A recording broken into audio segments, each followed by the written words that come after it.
નમસ્કાર મારા વાલા વિદ્યાર્થી મિત્રો, સ્વાગત છે તમારું। આજે મિત્રો વાત કરીશું ધોરણ 7માં આપણી પ્રશ્ન બેંક આધારિત એકમ કસોટી ગુજરાતી વિષયની જે લેવામાં આવેલી છે તેનું મિત્રો એકમ નંબર 17, 18 અને 19માંથી આ પ્રશ્નપત્રમાં મિત્રો પૂછાયેલું છે।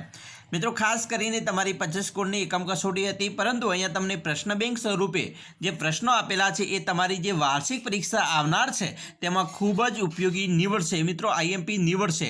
એટલા માટે આ પ્રશ્નપત્ર તમારા માટે સોલ્યુશન કરવું અને જોવું ખૂબ જ અગત્યનું બની રહેશે।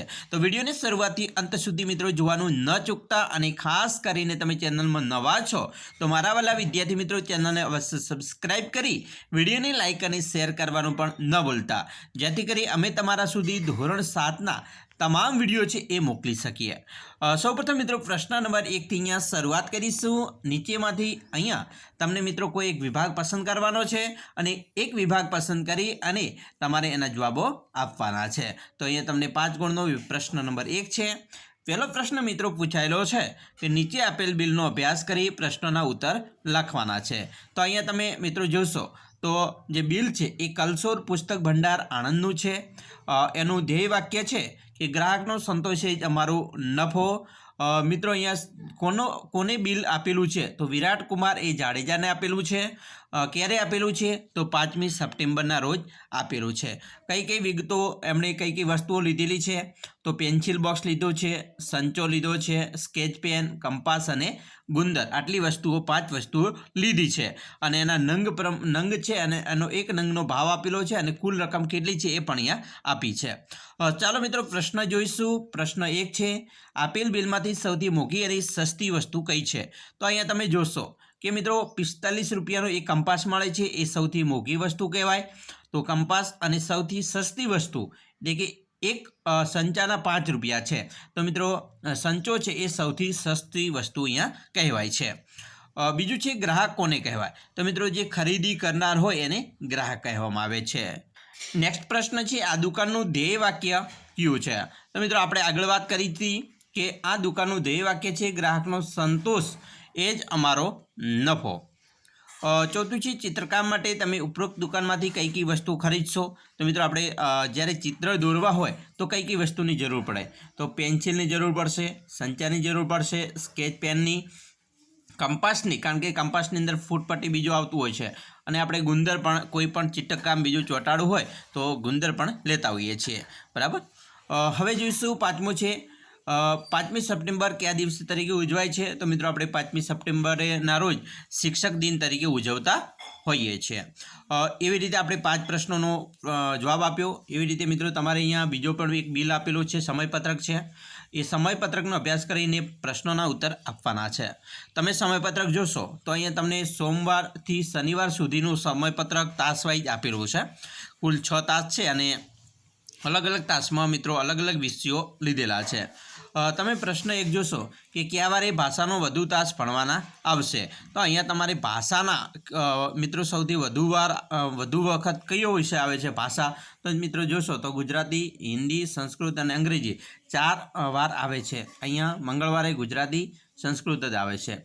તો અહીંયા મિત્રો સંસ્કૃત ગુજરાતી 2 વાર આવે છે, હિન્દી, સંસ્કૃત, અંગ્રેજી 3 વાર, અહીંયા મિત્રો ગુજરાતી આવે છે 1 વાર અને ગુજરાતી। તો સૌથી વધુ વખત કયા વાર આવશે? સોમવારે 4 ભાષાના તાસ ભણવાના છે। બીજું છે સંસ્કૃતનો તાસ વિદ્યાર્થીઓને કયા વારે આવતું નથી? તો મિત્રો નથી આવતો, તો કયા વારે નથી આવતો? તો અહીંયા તમે જોશો શુક્રવારે મિત્રો નથી આવતો સંસ્કૃતનો। બીજો મિત્રો દરેક વારે આવે છે, એટલે કે શુક્રવાર આવશે, શુક્રવારે નથી આવતો। ત્રીજું છે કાર્યાનુભવના તાસમાં કરવામાં આવતી કોઈપણ 2 પ્રવૃત્તિઓના નામ લખવાના છે। કાર્યાનુભવમાં મિત્રો તમે શું કરાવી શકાય? તો મિત્રો કોઈ પણ કાર્ય કરી શકાય છે, બરાબર। આપણે ટીચક કામ પણ કરીએ છીએ અથવા બીજી વસ્તુ પણ પ્રવૃત્તિઓ કરતા હોઈએ છીએ। અઠવાડિયામાં ભાષાઓના કુલ કેટલા તાસ આવે છે? તો મિત્રો અઠવાડિયામાં કુલ ભાષાના તાસ આપણે અહીંયા ગણવાના છે અને પછી લખી દેવાના છે। અઠવાડિયામાં ગણિત અને વિજ્ઞાનના કુલ કેટલા તાસ આવે છે એ પણ અહીંયા મિત્રો ખાસ જોઈને લખવાનું રહેશે। એવી રીતે તમે જોશો ત્રીજું છે એમાં પણ સમયપત્રક આપેલું છે, એનો અભ્યાસ કરી પ્રશ્નોના ઉત્તર આપવાના છે। અમદાવાદ, વડોદરા, દાહોદ અને ગાંધીનગરનો મિત્રો સૂર્યોદય, સૂર્યાસ્ત અને ચંદ્રોદય ક્યારે થાય છે એનું એક સમયપત્રક આપેલું છે. તમે પહેલો પ્રશ્ન જોશો કે કયા શહેરોમાં સૂર્યોદયનો સમય સરખો છે. હવે સૂર્યોદયનો સમય સરખો હોય તો અમદાવાદ અને ગાંધીનગરમાં સરખો છે. બીજું છે કયા શહેરમાં સૂર્યાસ્ત સૌથી મોડો થાય છે. હવે સૂર્યાસ્ત મોડો થાય તો ક્યારે થાય, તો અહીં ગાંધીનગરમાં સૌથી મોડો થાય છે. સૌથી વહેલો સૂર્યોદય થાય છે તેવું શહેર કયું છે. સૂર્યોદયની વાત કરી છે તો સૂર્યોદય અહીંયા સૌથી વહેલો ક્યારે થાય મિત્રો 6:15 દાહોદમાં થાય છે. સાંજ તો સૂર્યાસ્ત, તો સવાર તો શું થાય સૂર્યાસ્ત બરાબર, તો સૂર્યોદય અહીંયા સવારે થશે તો સૂર્યોદય. પાંચમું છે કયા શહેરમાં ચંદ્ર સૌથી વહેલો દેખાય છે. તો મિત્રો ચંદ્ર સૌથી વહેલો દેખાતો હોય તો તેવું શહેર છે તે છે અમદાવાદ બરાબર, 21:52 એટલે કે 9:52 થશે. એના પછી ચોથું છે નીચે આપેલા ગુણપત્રકનો અભ્યાસ કરી પ્રશ્નોના ઉત્તર આપવાના છે. તેમાં પણ મિત્રો તમારે ખાસ ગુણપત્રક જોવાનું છે. 80 ગુણનું ગુણપત્રક છે. પાસ થવાનું ધોરણ 40 છે. ગુજરાતી વિષયના ગુણ છે, ગણિત વિષયના, અંગ્રેજીના અને વિજ્ઞાનના 4 વિષયોના ગુણ આપેલા છે. ખુશી, કૃપા, રાહુલ અને અજયના ગુણ છે. તો ખાસ મિત્રો તમારે આનું કમ્પેરિઝન કરીને પ્રશ્નોના જવાબ આપવાના છે. આપણે 3 ટાઈમ ટેબલ છે એનો આપણે મિત્રો અભ્યાસ કર્યો, પ્રશ્નોના જવાબ આપ્યા. પાંચમું છે સમયપત્રકનો અભ્યાસ કરી પ્રશ્નોના ઉત્તર અહીંયા પણ આપવાના છે. ગુર્જરી નગરી બસ છે ગાંધીનગરથી વડોદરા ચાલે છે બરાબર. ગાંધીનગર, અમદાવાદ, નડિયાદ, આણંદ અને વડોદરાનો સમય, આવવાનો સમય અને ઉપડવાનો સમય પણ અહીંયા આપી દીધો છે. તો એના આધારે આપણે પ્રશ્નોના જવાબ નીચે મુજબ આપીશું બરાબર. નીચે મુજબના પ્રશ્નો છે ઉપરના કોષ્ટકમાંથી આપી શકાય. હવે જોઈશું પ્રશ્ન 2 છે. નીચેનામાંથી કોઈ પણ એક વિભાગ પસંદ કરી માગ્યા મુજબ જવાબ લખવાનો છે. તો મિત્રો અહીંયા તમારે માગ્યા મુજબ જવાબ આપવાના રહેશે. પહેલો છે પ્રશ્ન કે તમે જોયેલી નદી કે દરિયા કિનારા સંદર્ભે 10 વાક્ય લખો. હવે તમારે મિત્રો તમે નદીમાં ગયા હોય અથવા દરિયા કિનારાની કોઈ મુસાફર કરી હોય, પ્રવાસ કરી હોય તો એના વિશે આપણે 10 વાક્યો સરસ મજાના લખવાના છે બરાબર. અથવા તમે કરેલા પ્રવાસનું વર્ણન 10 લીટીમાં લખો. તમે ક્યાંય પ્રવાસ ગયા હોય તો એનું વર્ણન પણ તમે 10 લીટીમાં અહીંયા કરી શકો છો. ત્રીજું, ગ્રામ પંચાયતની મુલાકાત વખતે તમે સરપંચ સાથે શું ચર્ચા કરીશો એ પણ લખવાનું છે. ચોથું, શિક્ષક દિન ઉજવણીના અનુભવ વિશે તમારા શબ્દોમાં લખો. શિક્ષક દિનની ઉજવણી થાય છે તો એના તમે શિક્ષક બન્યા છો તો એ તમારા અનુભવો તમારે મિત્રો 10-12 વાક્યમાં લખવાના છે. પાંચમું છે વનભોજનમાં તમને થયેલા અનુભવ વિશે વર્ણન કરો. તમે વનભોજન ગયા છો અને વનભોજન કરતી વખતે તમને કેવા અનુભવો થયા છે એના વિશે પણ મિત્રો તમારે અહીંયા 10 વાક્યોમાં લખવાનું છે. મિત્રો ખાસ આ પ્રશ્નો છે એ તમારી બોર્ડની અહીંયા તમારી જે વાર્ષિક પરીક્ષા આવે છે એમાં પણ પૂછાઈ શકે છે તો ખાસ તૈયાર કરી લેજો. પ્રશ્ન 3ની વાત કરીશું. આપેલ વાક્યમાંથી કોઈ પણ એક પસંદ કરી મિત્રો માગ્યા મુજબ જવાબ આપવાનો છે, જેમાં પણ 5 ગુણ છે. તો અહીંયા મિત્રો પ્રશ્ન છે નીચે આપેલા શબ્દ જૂથમાંથી અલગ પડતો શબ્દ શોધી લખો. તો પાણી, તો પાણીનું વારી, પાણી, નીર અને જળ. તો શું થાય વારી, એ વારી છે એ એટલે પાણી થાય. આ પાણી એટલે મિત્રો શું થાય હાથ થાય. તો અલગ શું પડે છે આ પાણી. તો અહીંયા મિત્રો આવશે જે અલગ પડે છે એ છે આ પાણી બરાબર. બ, રેખાંકિત શબ્દોનો સ્થાને રૂઢિપ્રયોગનો અર્થ મૂકી વાક્ય ફરીથી લખો. નવા બૂટ બનવાનું મન પાકે પાયે કરી નાખ્યું. તો રૂઢિપ્રયોગનો અર્થ મૂકી વાક્ય ફરીથી લખવાનું છે. નવા બૂટ બનાવવાનું મન પાકે એટલે કે મેં નક્કી કરી નાખ્યું બરાબર. પાકે પાયે કર્યું એટલે નક્કી કરવું, નક્કી કરી નાખ્યું. પછી રેખાંકિત શબ્દનો જવાબ તરીકે મળે એવો પ્રશ્ન બનાવવાનો છે. રેખાંકિત શબ્દ જવાબ તરીકે મળે એવો પ્રશ્ન બનાવવાનો છે. રામે રાવણનો વધ કર્યો. તો રામે કોનો વધ કર્યો? તો અહીંયા રાવણ છે આપણે રેખાંકિત કરી શકીએ છીએ બરાબર. એના પછી ડ છે યોગ્ય વિરામચિહ્ન મૂકી વાક્ય ફરીથી લખવાનું છે. મેં પૂછ્યું મોબાઈલની કિંમત શી છે બરાબર. તો મેં પૂછ્યું અહીંયા મિત્રો પૂછવાની વાત છે બરાબર. અને અવતરણમાં આપણે લખીશું બરાબર. મોબાઈલની કિંમત શી છે અને અવતરણમાં લખીશું અને પ્રશ્નાર્થ કરીશું. પ્રશ્ન વાક્ય આપેલું છે એટલે. હવે આગળ જોઈશું ઈ છે. આપેલ વાક્યમાંથી ક્રિયાપદ શોધીને લખવાનું છે. ગણિત શિક્ષક ઘણું શીખવાનો લોભ રાખતા. તો અહીંયા ઘણું છે એ શું છે મિત્રો ક્રિયાપદ કીધું છે એટલે રાખવું બરાબર. રાખવું એટલે રાખતા અહીંયા થશે રાખતા એ ક્રિયાપદ છે.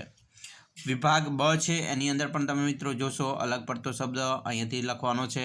દુઃખ, તો દુઃખનો સમાનાર્થી શબ્દો સિવાયનો કયો શબ્દ અલગ છે? તો મિત્રો સુખ છે અલગ છે. બાકી યાતના, કષ્ટ અને પીડા એ બધા એના સમાનાર્થી છે. દુઃખનું સુખ એ વિરુદ્ધ છે. પછી રૂઢિપ્રયોગનો અર્થ મૂકવાનો છે. ભારતીય સૈનિકોએ જાનની બાજી લગાવીને સરહદી ચોકીની રક્ષા કરી. જાનની બાજી લગાવી, બરાબર, તો એની જગ્યાએ મિત્રો રૂઢિપ્રયોગનો અર્થ કરીને મૂકવાનો છે. બરાબર, જીવના જોખમે, ભારતીય સૈનિકોએ જીવના જોખમે સરહદી ચોકીની રક્ષા કરી. બરાબર.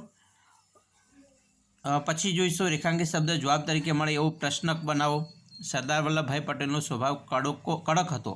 તો કોનો સ્વભાવ કડક હતો? બરાબર, તો સરદાર વલ્લભભાઈ પટેલનો. આપણે અહીંયા લીટી કરીશું. પછી યોગ્ય વિરામચિહ્ન મૂકી વાક્ય ફરીથી લખવાના છે. હા, લાવો, શા વાસ્તે નહીં વાંચીએ? હા, પછી શું છે? અટકવાનું છે. લાવો, બરાબર, અટકવાનું છે. શા વાસ્તે નહીં વાંચીએ, બરાબર, પૂર્ણ વિરામ કરીશું. બરાબર. એના પછી કર્મ શોધીને લખવાનો છે. બરાબર. બરાબર 5 વાગે એલાર્મ વાગ્યું, કર્મ, તો શું છે? બરાબર 5 વાગે એલાર્મ વાગ્યું, તો કર્મ છે મિત્રો બરાબર. બરાબર, તો અહીંયા મિત્રો કર્મ શું થાય છે? કર્મ, કર્તા અને કર્મ એટલે 5 થશે, એ એનું કર્મ છે. કેટલા વાગે? તો 5 વાગે. વિભાગ 3 છે, એની અંદર પણ મિત્રો પહેલું છે અલગ પડતો શબ્દ શોધીને લખવાનો છે. ધરા, તો જમીન, ધરતી, ભૂમિ, અને ધારા છે એ અલગ થાય છે. બરાબર, અહીંયા ધારા નહીં પરંતુ ધરા, એટલે એ અલગ છે. બાકી જમીન, ધરતી અને ભૂમિ સરખા છે. પછી રૂઢિપ્રયોગનો અર્થ મૂકવાનો છે. વાત માંડીને કરવી, બરાબર, તો વાત માંડીને કરવી એટલે કે વાત વિગતે કરવી. બરાબર, એનો આપણે અર્થ મૂકીને વાક્ય ફરીથી લખી શકાય. પછી રેખાંકિત શબ્દ જવાબ તરીકે મળે એવો પ્રશ્ન બનાવવાનો છે. સરપંચના મૃત્યુથી આખું ગામ શોકમાં ડૂબી ગયું. તો કોના મૃત્યુથી આખું ગામ શોકમાં ડૂબી ગયું? તો સરપંચના. તો અહીંયા મિત્રો અંડરલાઈન કરી શકાય. વિરામચિહ્ન મૂકવાનો છે. વાહ, કેવું સુંદર દ્રશ્ય. વાહ, અહીંયા મિત્રો વાહ પછી શું આવે? ઉદ્ગાર. કેવું સુંદર દ્રશ્ય. બરાબર, અહીંયા આવશે પ્રશ્નાર્થ કરી શકાય. કેવું સુંદર દ્રશ્ય. બરાબર. એના પછી આપેલ વાક્યમાંથી ક્રિયાપદ શોધવાનો છે. ક્રિયાપદ ફેરવ્યો, ફરવું, હાથ ફેરવ્યો. બરાબર, એ ક્રિયાપદ છે. વિભાગ 4માં મિત્રો અલગ શબ્દ શોધવાનો છે. પહેલો જનનીમાં માસી છે એ અલગ પડે છે. માતા, મા અને જનેતા એ સરખો છે. પછી રૂઢિપ્રયોગ અલગ. સંચય થયો, ઉદય થયો. બરાબર, મગર અને સિંહ વચ્ચે લડાઈ ચાલતી હતી, ત્યાં કશાકનો ઉદય થયો. સંચય થવું એટલે કંઈક ઉદય થવું. પછી મિત્રો અહીંયા આગળ છે રેખાંકિત શબ્દ જોવા મળે તે રીતે પ્રશ્ન બનાવવાનો છે. મોહનને ગણિત વિષય ઘણો અઘરો લાગતો હતો. મોહનને કયો વિષય અઘરો લાગતો હતો? તો અહીંયા આવશે કયો વિષય. પછી વિરામચિહ્ન મૂકવાનું છે. ધીમહી, વિરંચ અને પછી અહીંયા મિત્રો જો ધીમહી પછી શું છે? આપણો વિરામ. વિરંચ અને યજામી ક્યાં જઈ રહ્યા છે? તો પછી પ્રશ્નાર્થ આવશે. રેડી. પછી મિત્રો ક્રિયાપદ શોધવાનું છે. આપ્યું, આપવું એ ક્રિયાપદ છે. વિભાગ 5માં વાત કરીશું અલગ શબ્દ. પર્વ એટલે મિત્રો ઉજવણી, તહેવાર, ઉત્સવ અને પરબ. તો પરબ છે અલગ છે. બરાબર. એના પછી રૂઢિપ્રયોગ છે. ઝીણા જીવના હતા. બરાબર, ઝીણા જીવના હતા એટલે કે શુક્લકડી હતા. રમેશભાઈ ખૂબ જ ઝીણા જીવના હતા. રમેશભાઈ ખૂબ જ થાકેલા હતા. બરાબર. પછી મિત્રો રેખાંકિત શબ્દનો ઉપયોગ કરી પ્રશ્ન બનાવવાનો છે. કૃષ્ણ અને સુદામાની મિત્રતા અજોડ હતી. કોની મિત્રતા અજોડ હતી? તો કૃષ્ણ અને સુદામાની. પછી વિરામચિહ્ન મૂકવાનું છે. રાજાએ કહ્યું એટલે મિત્રો અહીંયા આ રીતે આવશે. સેવક અહીં આવ, તો અહીંયા આવશે અવતરણ ચિહ્નમાં આવશે આવ. અહીંયા પછી પૂર્ણ વિરામ કરવાનું છે. પછી ક્રિયાપદ શોધવાનો છે. ભૂલાઈ ગયું છે. બરાબર, આજે ધક્કા કાઢાનું દુઃખ ભૂલાઈ ગયું.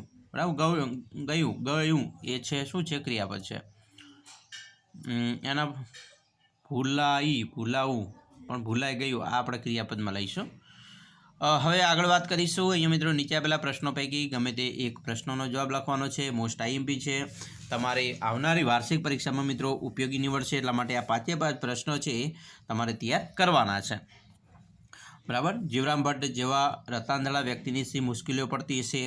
તમારા વિસ્તારમાં એકાએક પાણી આવતું બંધ થઈ જાય તો તમને શી મુશ્કેલી પડે? તે મુશ્કેલી દૂર કરવા તમે શું કરશો?